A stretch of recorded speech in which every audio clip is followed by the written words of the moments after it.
हा प्रश्न सीईटी 2023 ला सेमीकंडक्टर डिव्हाइसेस या चॅप्टरवर विचारलाय.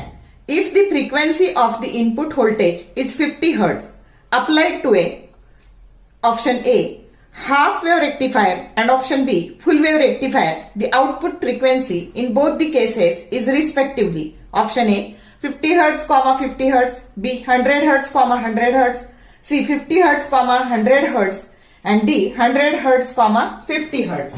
आता एक लक्षात ठेवायचं, इनपुटची जी फ्रिक्वेन्सी असते तेवढीच हाफ वेव्हची फ्रिक्वेन्सी असते आणि त्याच्या दुप्पट फुल वेव्हची फ्रिक्वेन्सी असते.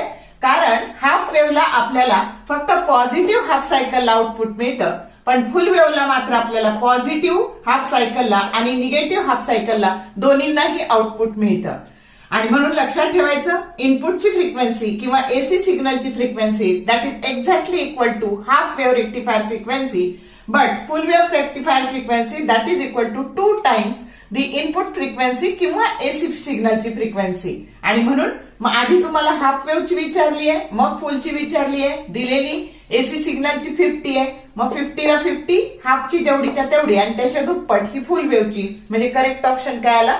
सी आला. खूप महत्वाचा प्रश्न आहे.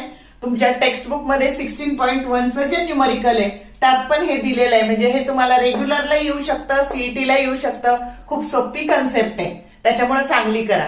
शॉर्ट व्हिडिओ आवडले लाईक करा, शेअर करा, कमेंट करा. For more useful tips and tricks keep watching wings of physics. Thank you very much.